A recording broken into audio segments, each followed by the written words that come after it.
У меня сейчас дежавю прошлогоднее. Рядом Кайрат, со мной в руках Хашан. Добрались мы, короче, до Хашанов, на Детвалдык. Давайте пробовать, да?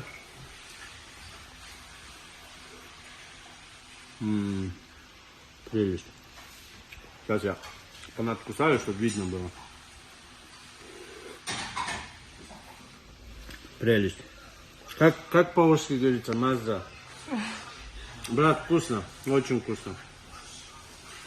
Прикинь, страничка появилась. Да? Там, короче, кто-то закидывает, что я постоянно ем. Ну, у тебя в Фейсбуке эта группа есть, Кыргызомы называется. Да? Там твои видосы всегда раскачивают. Я честно, я Facebook вообще не видел. Надо зайти как-нибудь посмотреть. Друзья, сочный. Классный. Вообще классно. Не думали ваши открыть филиал? Вот что, о чем доверенный быть? Атшкерек, вот что, прям заценят. Я первый покупатель буду. Честно.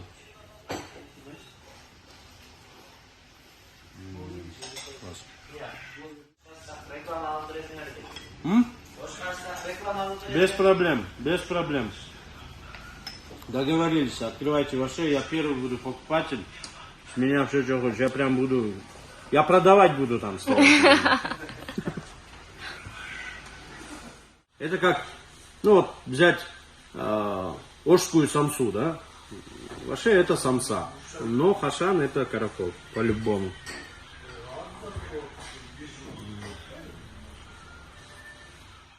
Смотри, какая идея классная. Это кокосовая стружка, получается, и вот такие клумбы. А что, прикольно, если воду поливаешь, она впитывает, получается. Да, сама впитывает. И экологически чистая. И всяких пластиков. Это вот мы на летний сезон поставили, чтобы хоть украсить наш город. И в этом году очень много работ по улучшению качества города.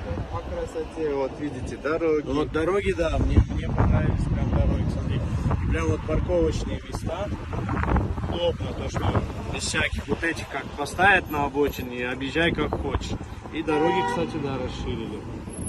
Кстати, друзья, вот реально, смотрите. Классно же? Классно. Озеленение города. У нас тут каждый день все поливается, каждый день в 5 утра начинают рабочие работать, за цветами ухаживать, как за своими домашними.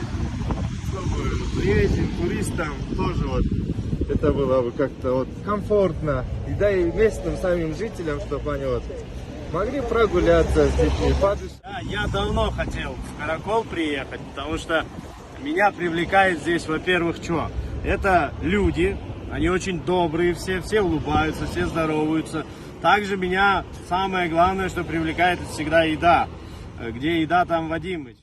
Еда здесь вкусная и очень дешевая.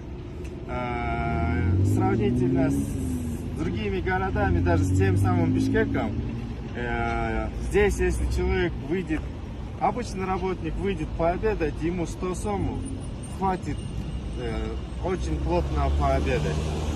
Это мы убедились, на базаре. 7 порций ашлямфу, компот, там чай и так далее стоило 450 сом. Ребят, это ничто, можно сказать.